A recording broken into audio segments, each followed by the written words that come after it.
Buletin pagi 27 November bersama saya Hafizi Rosli. Antara tajuk utama hari ini. Perbalahan kuil, polis kenal pasti dalang tahan 17 individu. Piala AFF Suzuki baki 20,000 tiket online dijual hari ini.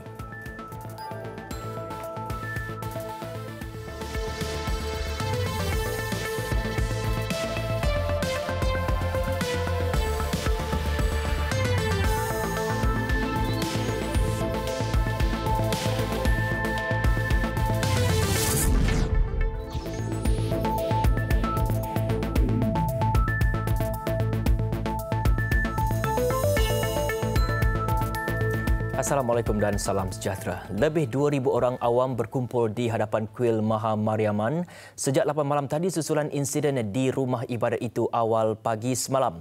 Mereka mula memenuhi laluan di Lebuhraya Damansara Puchong LDP sekaligus menyebabkan kesesakan lalu lintas yang teruk menghala ke Shah Alam. Sejumlah 7 trak unit pasukan simpanan Persekutuan FRU tiba di hadapan kuil berkenaan jam 10.30 malam bagi mengawal keadaan. Bagaimanapun, trak berkenaan termasuk kenderaan orang awam tidak dapat bergerak apabila ditahan kumpulan berkenaan. Kumpulan berkenaan turut bertindak membakar 2 buah kereta awal pagi tadi. Difahamkan mereka bertindak menterbalikkan kereta Pro 2 Asia sebelum dibakar pada jam 1 pagi dan Proton Satria mengalami nasib sama 30 minit kemudian. Kumpulan berkenaan turut menghalang anggota bomba yang tiba di lokasi daripada memadam kebakaran.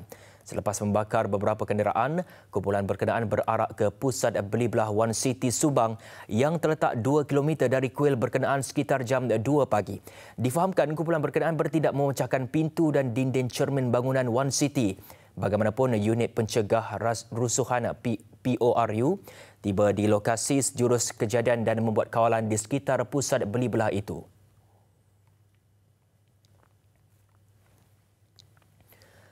Polis telah mengenal pasti dalang yang mencetuskan pergaduhan di kuil Sri Mariamana di USJ 25 Subang Jaya. Ketua Polis Negara Tan Sri Fuzi Harun berkata setakat ini seramai 17 individu ditahan dalam insiden berkenaan.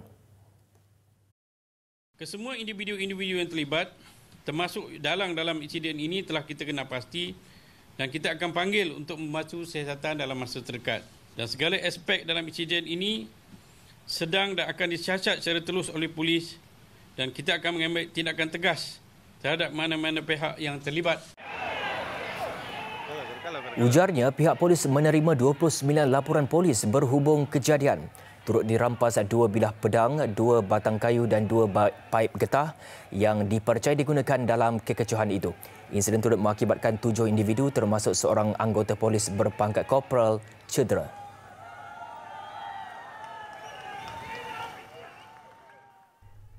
Dalam pada itu, Tan Sri Fuzi turut menafikan isu kelewatan polis tiba di lokasi kejadian. We arrive about 10 minit daripada lepas kita terima maklumat.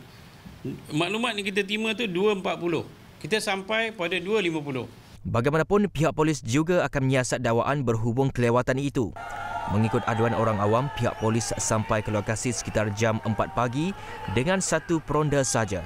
Sementara pasukan simpanan Persekutuan FRU tiba pada jam 6 pagi, sedangkan kejadian berlaku kira-kira jam 3 pagi.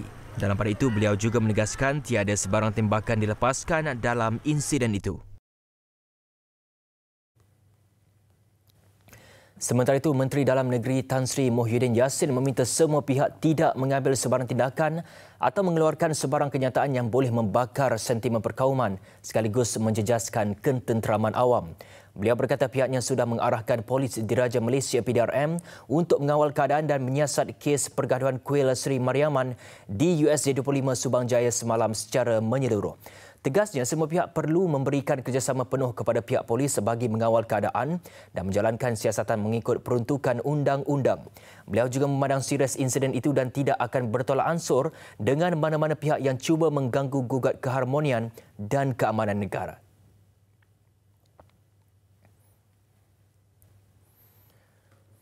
Dalam perkembangan lain, Setiausaha Jawatan Kuasa Petugas Khas Kuil Sri Mariaman VK Regu berkata pihaknya menyerahkan sepenuhnya kepada polis bagi mengheret dalang di sebalik perbalahan ke muka pengadilan. Pihaknya juga menggesa agar kerajaan negeri campur tangan secepat mungkin bagi menyiasat semula status tanah ini. Mereka yang libat dalam ni secara langsung, mereka yang bersebahag dalam kes ini perlu ambil tindakan yang sebajarnya, baru kami berfikir yang lain. First thing first, benda ni boleh selesaikan masalah ini oleh kerajaan. Kerajaan yang tidak ambil tanggungjawab langsung, sebenarnya Menteri Besar. Yang Menteri Besar daripada Azmin sampai sekarang, dia dua-dua tak ambil tanggungjawab. Betul, perlu mereka selesaikan masalah ini secepat mungkin. Boleh kita benda-benda yang tidak ingin ini berlaku, kita boleh elakkan. Buat masa terdekat ni apa yang akan dilakukan oleh task force? Dia boleh panggil, dia boleh halang yang berdua pihak duduk dan bercerita. 28 September lalu, satu notis pengosongan dikeluarkan oleh Mahkamah Tinggi Shah Alam yang mengarahkan tapak asal kuil dikosongkan dan kuil berusia 140 tahun itu dipindahkan ke lokasi lain. Difahamkan kerajaan Selangor menyerahkan tanah seluas kira-kira 0.4 hektar yang terletak kira-kira 3 km dari lokasi asal kuil tersebut. Agensi Penguatkuasaan Maritim Malaysia Zon Maritim Tanjung Sedili Kota Tinggi menahan sebuah bot nelayan Cina kerana berada dalam perairan negara ini tanpa kebenaran. Pengarah Zon Maritim Tanjung Sedili, Kapten Maritim Muhammad Zulfadri Nayan, berkata bot terbabit ditahan di kedudukan 3.5 Batu Nautika Timur Laut, Tanjung Penyusup Pengerang Ahad lalu. Kapal peronda maritim Malaysia yang menjalankan operasi JAXA mendapati kapal berkenaan dalam keadaan mencurigakan. Siasatan mendapati bot yang berdaftar di Fuzhou, China itu membawa 10 kru berusia antara 21 hingga 53 tahun, namun tiada sebarang hasil tangkapan ditemui. Kapten Maritim Muhammad Zulfadli berkata kapal berkenaan yang dipercayai berlayar dari China didapati gagal mengemukakan dokumen kebenaran memasuki perairan perikanan Malaysia dan tiada kebenaran bersau. Beliau menambah ia juga tidak memiliki dokumen lengkap berkaitan kapal, kru serta berlayar tanpa nakhoda. Semua kru ditahan bagi membantu siasatan.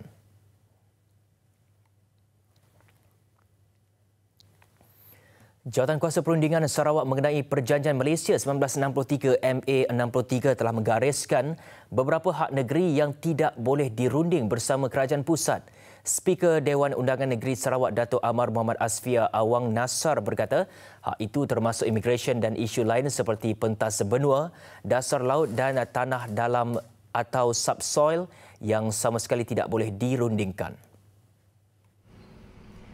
Datuk Muhammad Asfia yang juga pengerusi Jawatankuasa Perundingan itu berkata perkara termasuk soal immigration dan beberapa isu lain tidak akan dibangkitkan semasa mesyuarat Jawatankuasa Pemandu MA63. Mesyuarat akan dipengerusikan Perdana Menteri Tun Dr. Mahathir Mohamad pada 17 Disember ini di Ibu Negara. Manakala kerajaan negeri akan diketuai Ketua Menteri Datuk Abang Johari Tun Openg. We must make a strong stand, speaking with one united voice for Sarawak. Failure to do so, we may end up as voice of the voiceless. In our approach, we must be history-guided and driven. Beliau berkata demikian pada sidang media selepas mempengerusikan mesyuarat pertama Jawatankuasa Perundingan di Kuching. Jawatankuasa dianggotai 13 adun termasuk wakil pembangkang. Kerajaan PAS Kelantan tetap meragui keputusan Kerajaan Pakatan Harapan untuk tidak meratifikasikan Konvensyen Antarabangsa mengenai penghapusan segala bentuk diskriminasi kaum AISET dan mahu ianya dibawa ke Parlimen untuk diputuskan. Timbalan Menteri Besar Kelantan Datuk Muhammad Amar Abdullah berkata, sehubungan itu PAS Kelantan bersetuju himpunan 8 Disember diteruskan bagi memberi kenyataan jelas agar konvensyen itu tidak diratifikasikan pada masa depan. Katanya himpunan itu juga bagi menyampaikan ucapan terima kasih dan penghargaan rakyat kepada Kerajaan Pakatan Harapan yang mendengar suara rakyat. Kita janji orang politik ni lah. Sebab tu ada pandangan supaya dibawa ke Parlimen. Dibuat peristirahatan dalam Parlimen. Sebab janji orang politik ni kadang dia boleh berubah. Manifesto pun dia tidak tunai. Apatah lagi benda macam ni. Sebab tu kita merasakan perlu juga untuk kita turun pada 8 hari bulan ni. Jadi banyak pihak kata jangan buat tapi akan nak teruskan. Dan kita akan teruskan. Kita akan teruskan. Pihak penganjur pun nak terus. Jadi kami pun setuju untuk turun. Turun tu bukan apa nak. Kalau betul-betul tak buat, alhamdulillah lah. menyatakan kegembiraan dan nak ucap terima kasih kepada kerajaan kerana mendengar suara rakyat. Datuk Muhammad Amar menambah pihaknya sedang meneliti beberapa konvensyen lain yang boleh menjejaskan masa depan masyarakat Melayu dan kedaulatan negara. Kementerian Kesihatan menasihatkan pengguna supaya tidak memakan romaine lettuce yang diimport dari Amerika Syarikat berikutan laporan sayur berkenaan dicemari bakteria patogenik Escherichia coli atau E. coli. Ketua Pengarah Kesihatan Datuk Dr. Nur Hisham Abdullah berkata, Malaysia ada mengimport sayur itu dari Amerika Syarikat dan kementerian sudah mengenakan tindakan penguatkuasaan tahan, uji dan lepas TUL. Beliau berkata pengguna dinasihatkan supaya menyemak label produk untuk mengenal pasti negara asal produk dan pengguna yang sudah membeli sayur romaine lettuce dari Amerika Syarikat dinasihatkan supaya tidak memakannya. Bagi mereka yang mempunyai gejala kerancuran makanan seperti sakit perut, loya, muntah dan sakit kepala selepas makan sayur terbabit, perlu segera mendapatkan rawatan di mana-mana klinik atau hospital yang berdekatan. Dr. Nur Hisham berkata kementerian melalui Kebahagiaan Keselamatan dan Kualiti Makanan juga sudah mengenal pasti pengimport yang mengimport sayur itu dari Amerika Syarikat dan mengarahkan supaya menarik balik sayur itu dari pasaran mengikut peruntukan di bawah Seksyen 13C/2 Akta Makanan 1983. Beliau menggesa agar penjual juga diminta menghentikan penjualan sayur itu serta-merta.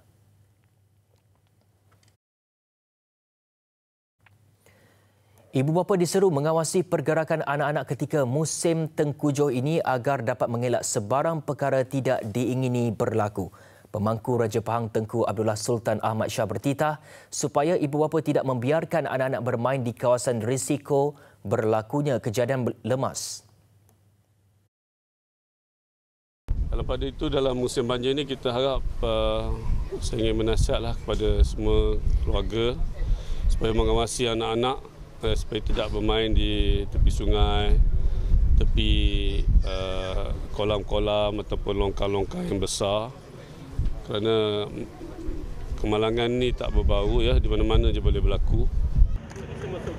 Tengku Abdullah juga meminta agensi berkaitan untuk bersiap siaga berdepan kemungkinan banjir di negeri itu serta memastikan segala bantuan yang diperlukan dapat diberikan dengan cepat. Baginda bertitah demikian selepas membuat lawatan ke rumah penduduk yang terjejas akibat ribut di Kampung Pasir Panjang Pekan. Baginda turut menyampaikan bantuan wang tunai kepada mangsa yang terlibat. Kejadian ribut itu menyebabkan 25 rumah rosak teruk.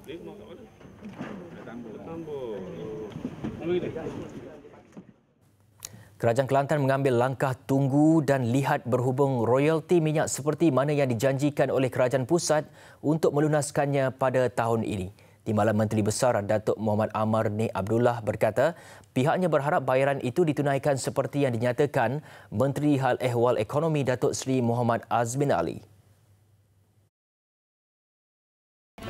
Saya difahamkan Terengganu sudah dapat dalam 200 juta katanya. Kita Kelantan tak dapat apa-apa lagi. Belum lagi. 1 sen pun tak dapat. Perkembangannya Menteri Hal Ehwal Ekonomi bagi tahu dia akan selesai sebelum akhir tahun. Jadi ada sebulan kita tengoklah. Beliau ditemui selepas merasmikan Majlis Sambutan Hari Integriti Peringkat Negeri Kelantan. Ujarnya berdasarkan tunggakan bayaran royalti sejak tahun 1992, angka itu berjumlah 14.9 bilion ringgit. Katanya ketika pertemuan Menteri Besar Kelantan, Datuk Ahmad Yaakob bersama Perdana Menteri Tun Dr. Mahathir Mohamad sebelum ini turut memaklumkan Kerajaan Pusat akan melunaskan janjinya. Kerajaan Pusat sebelum ini membayar wang ihsan sebanyak 50 juta ringgit iaitu 25 juta ringgit kepada Majlis Agama Islam dan Adat Istiadat Melayu Kelantan dan 25 juta ringgit kepada Jabatan Pembangunan Persekutuan Negeri Kelantan. Seterusnya adalah